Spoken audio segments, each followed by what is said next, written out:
అష్టమ భావ విచారణ జాతకంలో మనకి సహజంగా ఈ అష్టమ భావం మీద అందరికీ అవగాహన ఉన్నా లేకపోయినా దీని గురించి మాత్రం ఎక్కువ మంది భయపడుతూ ఉంటారు, బాధపడుతూ ఉంటారు. మన సహజంగా మనకి హేమయాని నక్షత్రం ఏమిటి, పుష్యమి నక్షత్రం అండి, అష్టమంలో శని ఉన్నాడే చాలా ఇబ్బంది అంటూ ఉంటారు. ఈ అష్టమ స్థానం అనేది జాతకరీత్యా, అలాగే ముహూర్త శాస్త్రరీత్యా, తర్వాత గోచార రీత్యా, ప్రశ్నశాస్త్రరీత్యా అన్నిట్లోనూ కూడా చాలా పెద్ద విలన్లాగా కనబడేటువంటి స్థానం. ఇంకో విషయం తెలుసా, అదే ఆయుస్థానం కూడా. దాంట్లో యోగాలు అవయోగాలను బేస్ చేసే మన యొక్క ఆయుర్దాయం కూడా నిర్ణయం చేయాలి. మనిషి యొక్క జీవనానికి ఎంత ముఖ్యమైనటువంటి పాయింట్ని అది సూచిస్తూ ఉంటుందో అదే స్థానంతో అనేక అవయోగాలను కూడా మన వాళ్ళు చెప్తూ ఉంటారు. ఇది ఇంతకీ మంచిదా కాదా అంటే, మరి ఏదైనా నువ్వు ఏం చేయాలన్నా ఆయుష్ ఉండాలి కదా. నువ్వు ఒక ప్రధానమంత్రి అవ్వాలన్నా, ఒక టీ బాయ్ అవ్వాలన్నా ఆయుర్దాయం ఉండాలి. మరి ఫ్లైట్లో తిరగాలన్నా, కాలినడకలు నడవాలన్నా ఆయుర్దాయం ఉండాలి. నీకు జరిగేటువంటి మంచి చెడు ఘటనలన్నింటికీ కూడా అసలంటూ ఆయుర్దాయం ఉంటాయి. ఇవన్నీ కూడా ఆయుర్దాయం లేకపోతే నువ్వు చేసేటువంటి ఈ జాతక శోధన ఇంకేముంది. మరి అలాంటప్పుడు జాతకం మొత్తానికి ఒక ముఖ్యమైనటువంటి స్థానం ఆయుస్థానం, అది అక్కడ ఉంది. మరి రెండోది, ఇక్కడ ఈ అష్టమ భావంతో ఏమేమి ఫలితాలు అంటే ఆయుర్దాయం, సుఖం, అవమానం, బంధుమరణం. ఆ బంధుమరణం వలన వచ్చేటువంటి ఆస్తి, నీకు ఏదైనా ఒక ఆస్తి కలిసి వస్తుంది. ఎవరైనా బంధువులు పోతే వాళ్ళకి ఎవరు పిల్లలు లేక నీకేదో ఆస్తి రాస్తున్నారు, దాని మూలంగా నీకేదో లాభం వస్తుంది అని చెప్పాలి అంటే అష్టమ భావం ద్వారా చెప్పాలి. అలాగే ఇన్సూరెన్స్ ఇట్లాంటివన్నీ కూడా అష్టమ భావాన్ని విచారణ చేస్తూ చెప్పాలి. తరచుగా కొంతమంది ఎప్పుడు ఏడుపు మొహం పెడుతూ ఉంటారు ఎక్కువ సమయం. అట్లాంటి వాళ్ళ ఆ ఫేస్ విధానాలను చెప్పాలంటే అష్టమ స్థానం చెప్పాలి. మరణ విషయాలు అష్టమ స్థానం చెప్పాలి. కష్టాలు అష్టమ స్థానం చెప్పాలి. మరణం యొక్క కారణాలు కూడా అష్టమ స్థానం చెప్పాలి. తర్వాత ఆహారం కోసం కలహం అనేది మరి అష్టమ స్థాన ప్రభావం చెప్పాలి. మూత్ర సంబంధమైన వ్యాధులకి అష్టమ స్థాన ప్రభావం చెప్పాలి. మనకు వచ్చేటువంటి ఆపదలకి మరి అష్టమ స్థానం చెప్పాలి. తర్వాత తమ్ముని యొక్క శత్రువులు లేదా మీ యొక్క సోదరుల యొక్క శత్రువుల యొక్క విశేషాలని కూడా అష్టమ స్థానం చెప్పాలి. తర్వాత భార్యను బాధించేటువంటి కార్యకలాపాలు ఇతను చేస్తాడా చేయడా అనేటువంటి అంశాన్ని అష్టమ స్థానం చెప్పాలి. సహజంగా ఏమయ్యా ఈయన వీళ్ళ ఆవిడని జాగ్రత్తగా చూసుకుంటాడా అని కనుకంటే వెంటనే ఎందుకు ఏం చేస్తారంటే కళత్ర స్థానం వైపు, శుక్రుడు వైపు చూసేసి మంచివాడిని కాదు, అష్టమ స్థానాన్ని ఆశ్రయం చెప్పాలి. ఇతను భార్యను జాగ్రత్తగా చూస్తాడా, ఇబ్బంది పెడతాడా అనే విషయాల్లో. అలాగే శత్రువులు, కోటలు, దుఃఖం, బద్ధకం, రాజదండన, భయం, ధన నష్టం, అలాగే ఆకస్మిక ధనలాభం, రుణదాతలు, అలాగే మూలధనం, దుష్ట సాంగత్యం, పాపం, జీవహింస, అవయవలోపం. కొంతమందికి ఏదో కాళ్ళు వేళ్ళు లేవని, చేతులకు వేళ్ళు లేవని చెప్తూ ఉంటారు. ఇవన్నీ కూడా అష్టమ స్థానం ద్వారా చెప్పాల్సిందే. తర్వాత శిరశ్ఛేదం, పెద్ద పెద్ద కష్టాలు, మనసు పాడు చేసేటువంటి కథలు వినడం కానీ, చదవడం కానీ, చూడడం కానీ, చేయడం కానీ ఇవన్నీ కూడా అష్టమ స్థానం చెప్పాలి.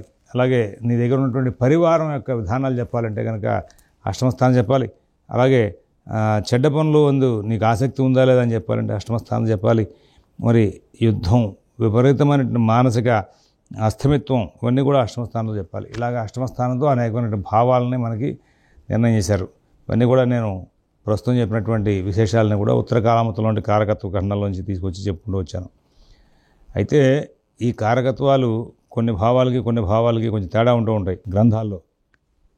వాటిని మనం వివిధ గ్రంథాలను తీసి వాటి యొక్క గ్రంథం యొక్క స్టాండర్డ్స్ని బేస్ చేసుకుని దాని ప్రకారంగా మనం ముందుకు వెళ్ళాల్సిన అవసరం ఉంది. ఈ అష్టమ స్థానంతోనే మనకి పారిజాతం జాతక చంద్రికలో మొట్టమొదటి ప్రారంభంలో ఓ చిన్న మాట చెప్తాడు. అష్టమము హ్యాయుస్థానమష్టమాదష్టమం తథా తయోరపి వ్యయస్థానం మారకస్థానం ఉచ్యతే అని. అష్టమం ఆయుస్థానం అయ్యా, ఈ అష్టమానికి మరి వ్యయస్థానాలు, అష్టమానికి అష్టమైనటువంటి స్థానం కూడా ఆయుస్థానమే. మరి తృతీయ స్థానం, అష్టమ స్థానాలు ఆయుర్దాయ స్థానాలు చూసుకోవాలి, వీటికి వ్యయ స్థానాలని మార్గ స్థానాలుగా తీసుకోవాలని చెప్పేసి మనకి పరాశరులు వారు జాతకచంద్రికలో అంటే లఘు పరాశరులో విషయం చెప్పుకుంటూ వచ్చారు.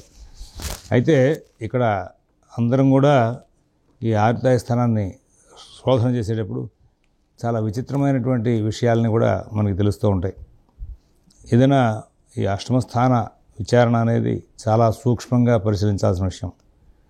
సహజంగా బేసిక్ ప్రిన్సిపల్స్లో అష్టాష్టరిప్ప స్థానాలు అనే పేరుతో ముహూర్త శాస్త్రంలో కానీ జ్యోతిష్ శాస్త్రంలో కానీ అష్టమ స్థానానికి చెడు స్థానంగా పేరు చెప్పి అది శుద్ధిగా ఉండాలని, అక్కడ పాపగ్రహాలు లేకుండా ఉండాలని, శుభగ్రహాలు లేకుండా ఉండాలని ఇట్లాగే చాలా విశేషాలు చెప్పుకుంటూ వచ్చారు.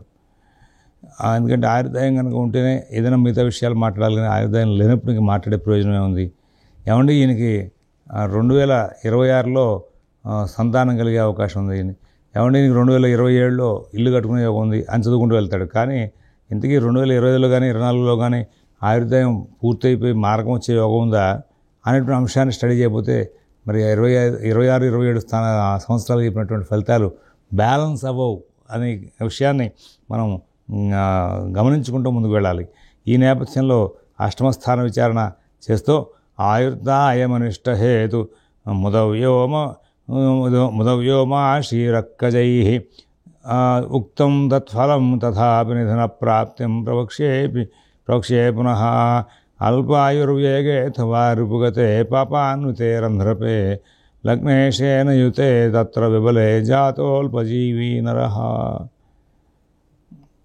ఆ లగ్నం, దశమస్థానం, లాభస్థానం, మరి వాటికి సంబంధించిన అధిపతుల వలన శని చేత ఆయుర్దాయాన్ని, మరి ఆయుర్దాయం సంబంధమైనటువంటి అరిష్టాల యొక్క కారణాలని విచారించాలి. మరణప్రాప్తిని అష్టమ స్థానం వలన చెప్పాలని చెప్పేసి ఈయన చెప్పుకుంటూ వచ్చాడు. తర్వాత అష్టమాధిపతి ద్వాదశ స్థానం అందు ఉంటే కనుక, శత్రుస్థానం అందు ఉన్నా సరే పాపులతో కూడుకుంటే అల్పాయుష్ అని చెప్పాలి. అల్పాయుర్వేగే థవా రుపుగతే. ఇక్కడ అష్టమ స్థానాధిపతిగా తీసుకుని మనం మాట్లాడుకున్నప్పుడు వ్యయంలో పడ్డటువంటి ఏమైనా సరే అక్కడ వ్యయం అయిపోతాయి అనేటువంటి భావాన్ని మనం సహజంగా జనరల్ వేలో ఒక సింపుల్ ప్రిన్సిపల్ ఒకదాన్ని అప్లై చేస్తూ ఉంటాం. అలాగే అష్టమాధిపతి ద్వాదశ స్థానంలో ఉంటే, శత్రుస్థానం అందు ఉంటే కనుక, పాపులతో కూడు కనుక ఉంటే అల్పాయుష్ అన్నాడు. అంటే వ్యయంలో పడ్డాడు ఆయుస్థానాధిపతి. కానీ ఇక్కడ ఈ పరాశర విధానంలో అసలు మనకి చాలా విశేషంగా ఉండదండి స్టడీ. దాన్ని బ్యాలెన్స్ చేయాలి, వెయిటేజీలు ఇవ్వాలి ప్రతిదానికి కూడా. ఇస్తేనే మనకి వివరం తెలుస్తుంది.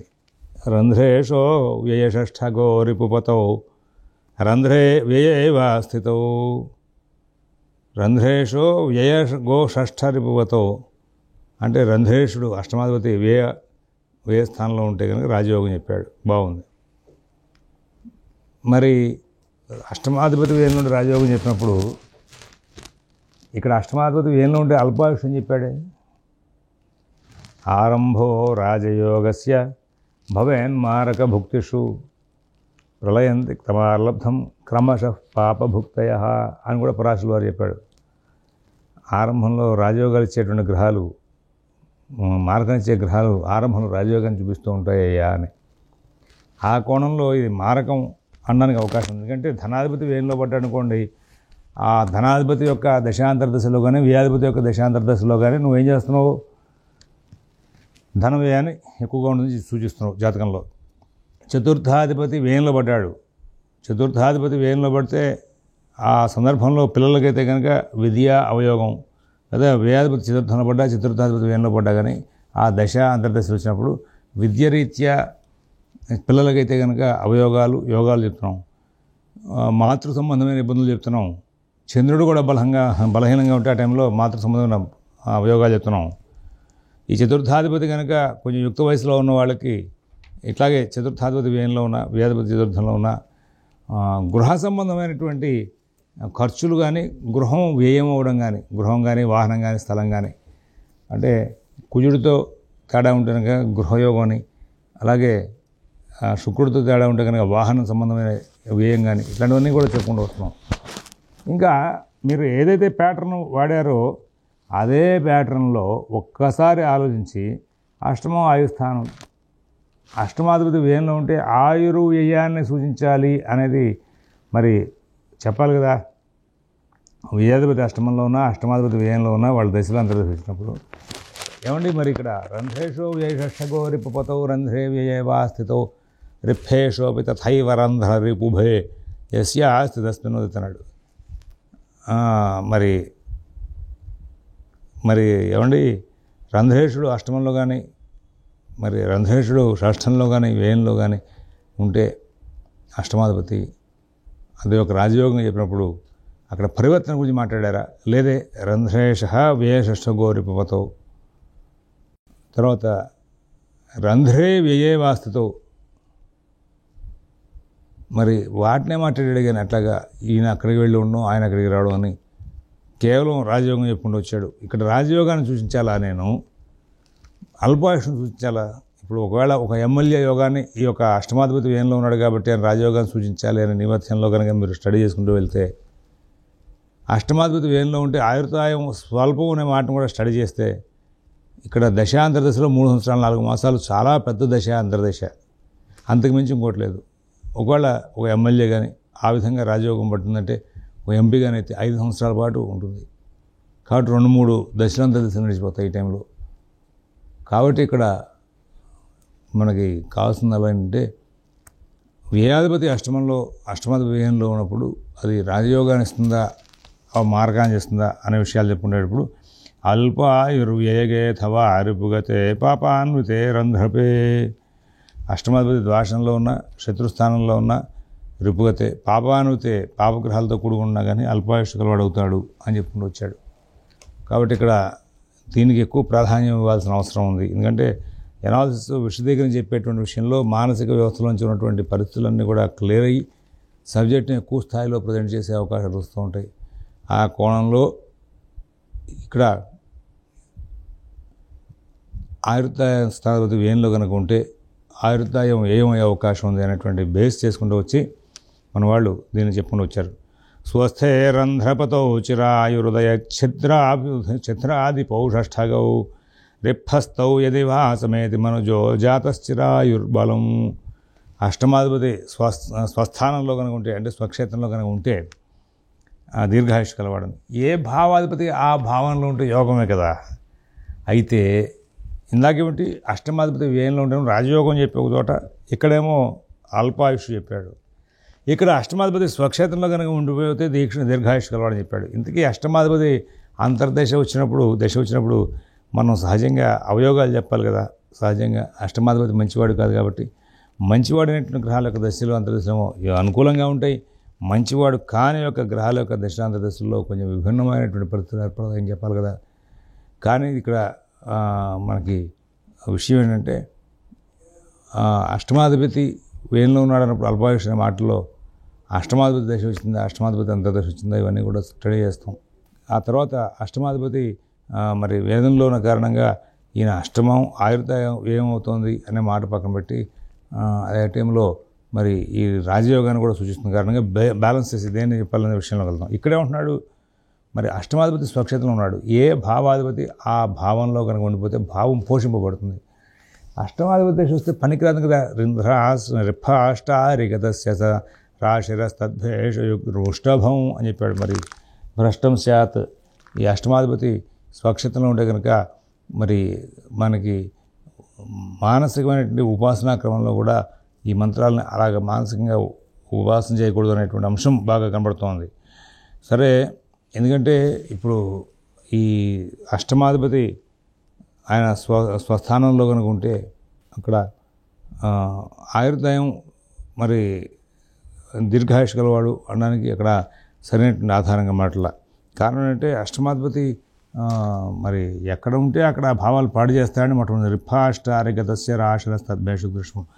6-8-12 స్థానాల్లో గ్రహాలు పడ్డా 6-8-12లో అధిపతులు వేరే వాళ్ళకి కలిసిన ఆ భావాలు పాడవుతాయని చెప్పుకుంటూ పక్కన మరి వీళ్ళు ఇక్కడ ఉన్నారు కాబట్టి చెడు ఫలితాలు ఇస్తారు అంటూ ప్రశ్నించడం వరకు బాగానే ఉంది. ఇది కేవలం వన్ సైడెడ్గా మీ వరకు మీలాంటి వాళ్ళు కొంతమంది వినడం వరకు సరిపోతూ ఉంటుంది. కానీ అష్టమాధిపతి ఆయన యొక్క దశాంతర్దశలో వచ్చినప్పుడు ఎప్పుడు వచ్చినా సరే ఏ దశాధిపతి ఏ అంతర్దశాధిపతి వచ్చినా కానీ వాళ్ళు స్వక్షేత్రంలో ఉన్నారంటే కనుక ఆ భావం పోషింపబడుతూ ఉంటుందంటే ఇక్కడ అష్టమం పోషింపడుతున్నప్పుడు రిఫాష్టారికాత్రస్య రాష్ట్రస్తద్భేషయుగ్దృష్టభం భ్రష్టం సాధన సూత్రం ప్రకారంగా అష్టమాధిపతి అష్టమాధిపతి ఓన్ హౌస్ ఉన్నాడు, బలంగా ఉన్నాడు, స్థానబలం కలిగి ఉన్నాడు, ఆయన అంతర్దశనుడు ఈయన భ్రష్టం చేస్తాడు అని చెప్పుకోవాలా. ఇక్కడ స్వస్థేరంధ్రపదో చిరాయురుదయ ఛద్రాదిపు షష్ఠగా ఉన్నప్పుడు దీర్ఘాయుష్కలవాడు అని చెప్పాలా అని చెప్పి దీని మీద మనం వర్కౌట్ చేసుకుని వెళ్తే అక్కడ మనకు తెలియ విషయం ఏంటంటే ఆయుర్దాయ ప్రకరణానికేమో వాళ్ళు యోగిస్తారని, అలాగే వేణులో ఉంటే ఆయుర్దాయం తగ్గుతుందని, మిగతా విషయాలు రాజయోగాలని చెప్పుకోవాల్సిన అవసరాలు కనబడుతున్నాయి. లగ్నాష్టమాధిపతులు షష్ఠ స్థానమందైన ద్వాదశ స్థానం మానవుడు దీర్ఘాయుష్కలవాడు అవుతాడని మళ్ళీ ఇక్కడ చెప్పుకుంటూ వచ్చాడు. ఈ పైన చెప్పిన పాయింట్కి ఇక్కడ చెప్పిన పాయింట్కి చాలా తేడా వస్తుంది. ఇక్కడ రిప్పస్థో యది వాసమేది మనుజో జాత స్థిరాయుర్బలం. లగ్న అష్టమాధిపతులు షష్ఠ స్థానంలో ఉన్న ద్వాదశ స్థానంలో ఉన్న మానవుడు దీర్ఘాయుష్ గలవాడు అవుతాడు. లగ్న అష్టమ దశమాధిపతులు కేంద్ర కోణాది స్థానంలో ఉంటే కనుక దీర్ఘాయుష్మంతుడు గలవాడవుతాడు. మరియు లగ్న అష్టమ దశమాధిపతులు బలహీనత అయితే శనితో కూడుకుంటే కనుక అల్పాయుష్ గలవాడుతుందని చెప్పుకుంటూ వచ్చాడు. ఇక్కడ ఈ లగ్నాతో అష్టమం, లగ్నం, శని వీళ్ళ ముగ్గురిని బేస్ చేస్తున్నాడు. లగ్నమేమో శరీరం ఉంటేనే అసలు మనిషికి ఆయుర్దాయ విషయాన్ని చెప్పడానికి అవకాశం ఉంది. లగ్నం ప్రాణమయం శశిస్థ భవనం దేహస్థయో తత్ఫలం అని చెప్పుకున్నాం. లగ్నాన్ని బట్టి మనం ప్రాణం నిర్ణయించాలి. లగ్నం ఉండాలి, అలాగే ఆ అష్టమాధిపతి ఉండాలి, ఆయుష్ కార్పొరేట్ శని ఉండాలి. వీళ్ళ ముగ్గురిని బేస్ చేసిన దీర్ఘాయుష స్వల్పాయుష అనేటువంటి నిర్ణయాలు తీసుకొస్తాడు.